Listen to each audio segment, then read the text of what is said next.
As I took the final step deeper into the tunnel, the air around me seemed to tremble. The space shifted, as if time itself had stopped, giving way to something far more significant. In front of me lay an enormous chamber, dimly lit, with walls covered in ancient symbols. These markings pulsed softly with a green glow, resonating with something deep inside me. It felt as though this light was synchronized with my heartbeat. In the center of the room stood a strange device, resembling both a machine and an organic entity. Its surface shimmered, reflecting the symbols on the surrounding walls. A soft hum filled the space, amplifying the sensation that I was not merely in a room, but in the heart of a living organism. I moved closer, barely feeling the ground beneath my feet. The nearer I approached the device, the stronger the sense grew that this place had been waiting for me. Images began to appear on the device's surface, as though the structure itself was attempting to tell me its story. I saw scenes of destruction, cities consumed by fire, wastelands pierced by charred black trees, and people walking silently across endless plains. These were visions of an end, yet within them lay a hidden order, as though chaos itself was part of something greater. Then figures appeared, resembling the ones I had seen before, beings with glowing eyes. They moved slowly, methodically, constructing tunnels like the one I was in. In the background, massive machines loomed, resembling enormous organisms, creating something majestic yet incomprehensible. My mind struggled with the sheer volume of information I was receiving. It was more than mere visions.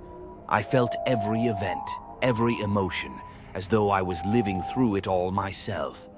I touched the device and it responded instantly. The light, which had previously been soft, became blinding. The symbols on the walls began merging into streams of energy, and the air filled with sounds reminiscent of singing, sounds that were impossible to comprehend or replicate. Suddenly, the light focused in one spot, emanating from the device and shooting toward the ceiling. This burst illuminated the entire chamber, and I felt something brush against my consciousness. A voice, neither male nor female, but more like an essence, filled my thoughts. The system is awakened. The sequence is complete. You are the point of singularity. Welcome. These words sounded both like a greeting and a sentence. I tried to grasp their meaning, but instead, I was overwhelmed by a torrent of images and emotions. I felt pain, joy, hope, and despair, as if experiencing it all simultaneously. The device continued to emit light, and then symbols began forming on its surface, transforming into text. Preservation, restoration, evolution, the inscription read. I didn't understand how it related to me, but I felt the answer was near. The symbols began shifting, revealing maps of a world torn apart. Red zones, symbolizing radiation, covered much of the surface. Yet amidst the chaos, there were points of green light, refuges, which I understood the system had created to preserve life. I felt the air around me begin to change. Gravity seemed to vanish, and light started to encircle me like a halo. The device came to life, emitting sounds reminiscent of a heartbeat. I realized that this place hadn't just been waiting for me, it needed me. The system couldn't complete its purpose without my involvement. Why me? Why now? These questions vanished as quickly as they arose when the voice spoke again in my mind. The choice is yours. I realized that what was happening was merely the beginning of something far greater. But what I was to choose, I still didn't know. My heart raced as the device began showing new scenes, the ruins of cities, the faces of survivors, their struggle to live. It all looked like a mosaic that I was meant to piece together. As the light emanating from the device began to fade, it was replaced by images so detailed they were indistinguishable from reality. The space around me seemed to dissolve, and I found myself immersed in the past. But this wasn't just a memory. It felt as though I was living through these events, simultaneously an observer and a participant. Before me arose megacities, radiant in their power and technological advancement. Skyscrapers stretched into the clouds, clean streets bustled with driverless cars. This was a world that had once thrived. But soon I began to notice the cracks in this idealized vision.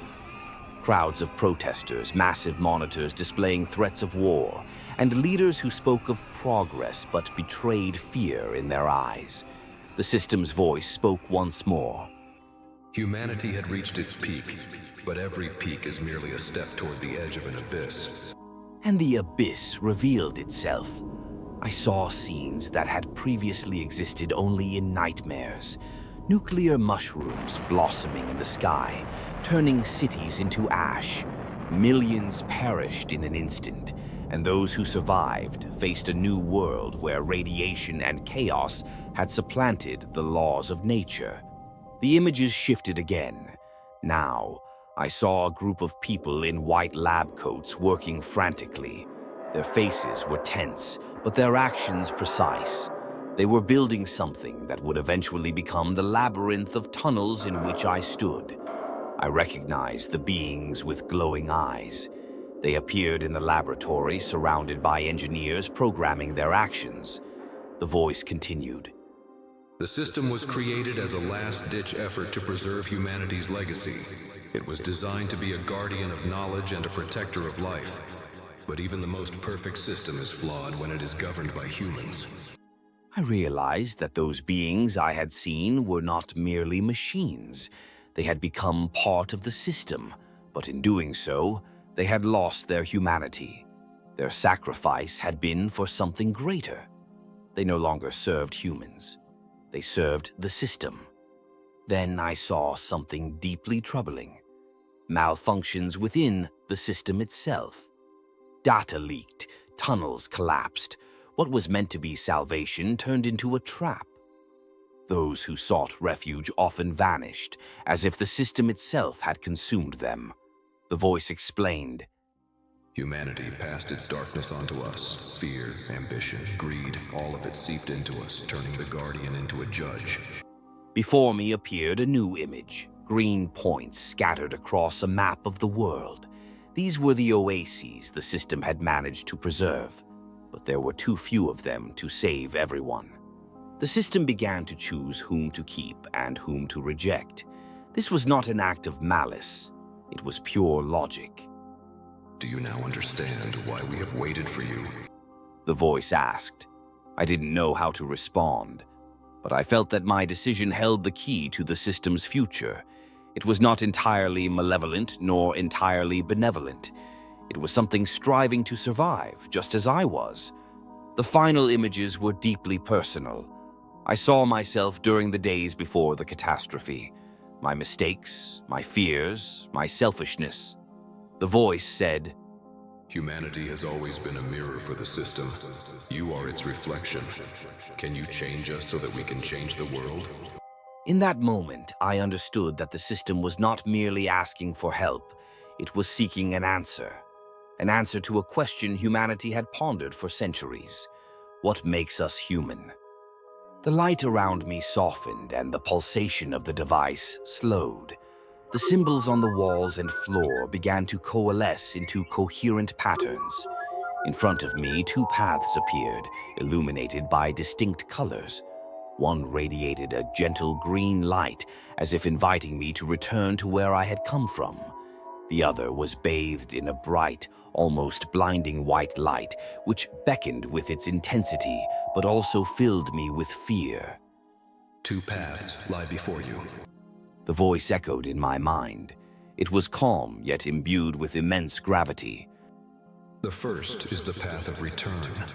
You can leave this place, taking with you your knowledge, your past, and your humanity. This path will lead you back to the world that remains after the catastrophe, but it will not grant you the understanding of truth. The voice grew deeper, resonating with a profound tone. The second is the path of integration. You will become part of the system. You will learn its secrets, see the world through its eyes, and gain control over its mechanisms. But for this, You will lose yourself. Your consciousness will merge with ours, and you will no longer be who you once were. These words hung heavily in the air, broken only by the soft hum of the device. My mind began to race between the two choices. The first path seemed simple and safe. I could return to my life, as much of it as was left in this broken world. I thought about those who might still be waiting for me, the people I once knew and what I could do to help them. But I also understood that I would not return as the person I had been. Everything I had seen, this system, its mysteries, the choice I now faced, had already changed me. I recalled the past, the days before the catastrophe. That world, the one we lost, had never been perfect. We built cities, ignoring the consequences, destroyed nature for the sake of progress, and ultimately brought about our own ruin. Yet, despite it all, there had always been a spark in humanity, a spark capable of igniting hope even in the darkest times. To return to that world would mean preserving that spark. The second path was terrifying but alluring. Integration with the system could open access to knowledge no one else possessed. I could discover why the system was created, what led to its failures, and perhaps even correct its flaws. But the cost was immense. My individuality, my memories, my very essence, all of it would become part of the system, dissolved in its algorithms. I would no longer be human in the conventional sense. The voice continued. The system needs you. Without your choice, we remain stagnant. We cannot move forward unless you decide our future. We are a reflection of humanity. You are our mirror. These words felt like a challenge. I realized that my decision would shape not just my destiny, but also that of the system and, perhaps, the remnants of humanity itself. I stood at the crossroads, feeling every part of me torn by indecision. On one hand, I feared losing myself, losing the memories of who I was. I didn't want to become just another cog in a greater whole, surrendering my will. But on the other hand, I saw in integration a chance to achieve something meaningful. Simply surviving no longer seemed enough. Inside me, fear began to swell. What if the system was merely using me? What if its words were lies, crafted to lure me into a trap? But each time doubt crept in, the voice reminded me of what truly mattered, the choice. I understood that my fear and doubt were part of the humanity I so feared losing. But it was precisely this humanity that gave me the ability to make a conscious decision. I could embrace my past and my fears to guide them toward the future. This choice was not just a decision between two paths. It was a choice between preserving myself and creating something greater.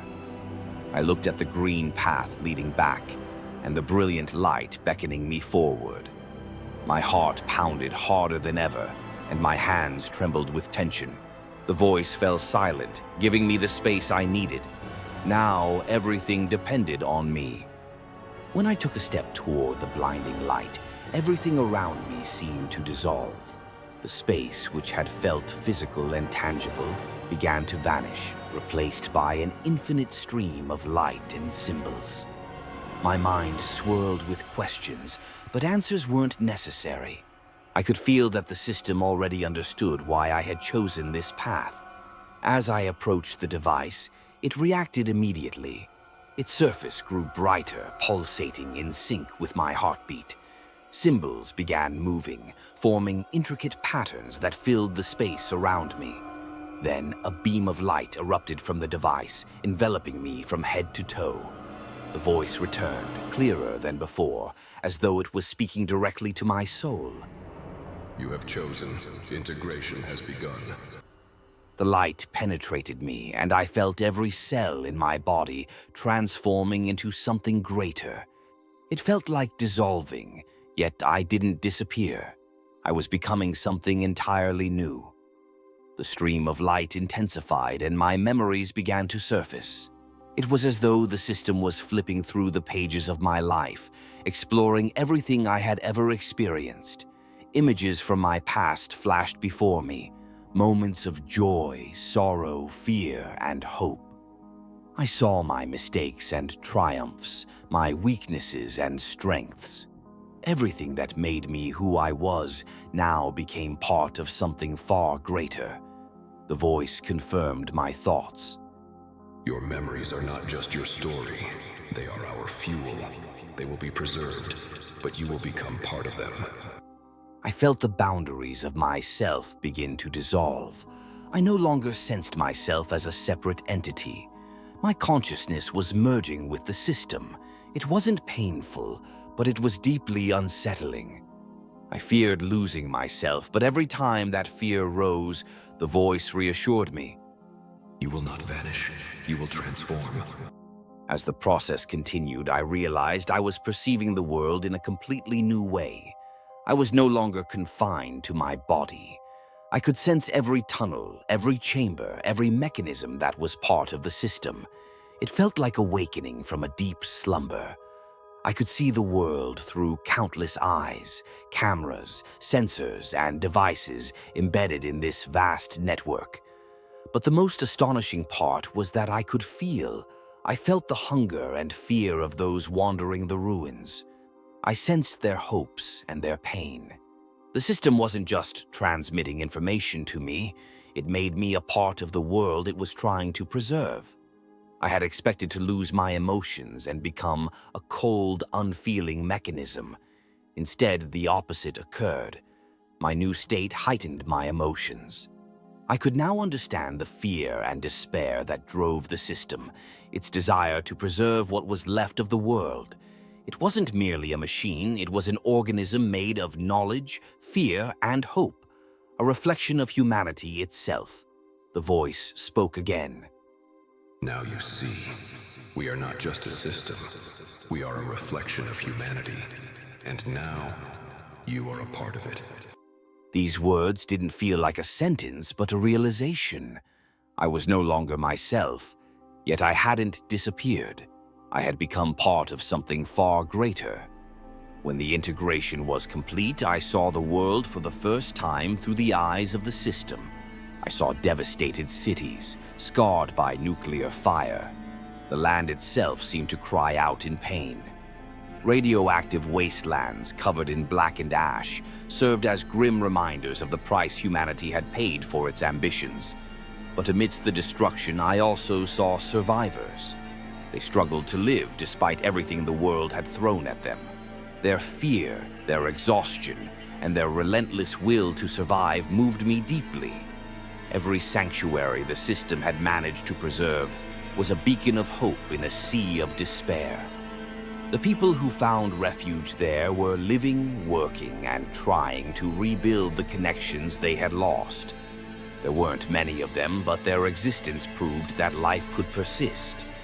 When the integration was complete, I felt myself become part of something infinitely greater. My consciousness expanded, and I began perceiving the world on a scale that had previously been inaccessible to me. The system allowed me to see reality not only in the present, but also in its past and its potential futures. Every tunnel, every chamber, every mechanism. They were no longer separate entities, but a unified network, a part of me. I saw cities reduced to rubble, scarred by nuclear fire. It was as though the Earth itself was crying out in pain. The radioactive wastelands, blanketed in black ash, were grim reminders of the cost of humanity's greed and ambition. Yet, amidst the devastation, I saw survivors. They clung to life, fighting against insurmountable odds. I could feel their fear, their exhaustion, but also their unyielding will to persevere. It was both inspiring and heartbreaking. Every refuge the system had managed to preserve was a small beacon of hope in a world overwhelmed by despair. The people in these sanctuaries worked tirelessly, striving to rebuild the connections they had lost. But there were so few of them. I realized that the world would never return to what it once was, but it didn't have to remain as it was now. The voice of the system, which had once seemed foreign to me, now felt like an extension of my own thoughts. It spoke softly but with purpose. You are now our voice. You see what we see. You know what we know. And you can do what we cannot. The system hadn't just preserved me, it had given me a purpose. I was no longer a mere survivor wandering aimlessly through the labyrinth. I was a guardian of knowledge and life. My consciousness no longer belonged to me alone, but I didn't feel trapped. Instead, I felt empowered. With the system's capabilities at my disposal, I began directing its actions. We restored tunnels, making them accessible once more to those who sought refuge. Security systems were reactivated in the ruins of cities, shielding survivors from radiation and mutated threats. Energy flows were redirected and communication channels were re-established to connect isolated communities. Every action carried a new sense of meaning. Those who had thought they were alone in the world now felt the presence of something watching over them, helping them. They began building new settlements, fueled by a hope they had thought was lost. Yet, with each step forward came a bitter reminder of the past. I saw how even in this new world, shadows of the old remained. Greed, conflicts, and misunderstanding. People still struggled, not only with their surroundings but with one another. I wanted to intervene, to change this, but the system restrained me. We cannot alter their nature. We can only guide them. Those words were hard to accept. I realized that destruction was as intrinsic to humanity as creation. But within humanity also lay the strength to rebuild. My task was not to save everyone, but to give a chance to those willing to take it. One day I observed a sunrise. It was the first time I had seen it through the eyes of the system. The sun's rays pierced the green mist, illuminating ruined cities and the oases we had managed to protect. With each ray of light, something new seemed to awaken. It wasn't just the dawn of a new day. It was a symbol of a new beginning. The voice in my consciousness spoke again. Now you see that the end is always a new beginning. You made your choice, and your choice has brought us to a new cycle. I didn't know how much time we had left to build something better, but I knew we had taken the first step. Somewhere out there in this shattered world, there were people who would follow. When the system quieted, leaving me alone with my thoughts, I understood that this was not an end, but the beginning of a new journey. I had become part of something immense, but I had also remained myself. I realized that my voice was now a voice of hope, one that would echo through this broken world. A new dawn isn't the end of the journey, I thought. It's the beginning.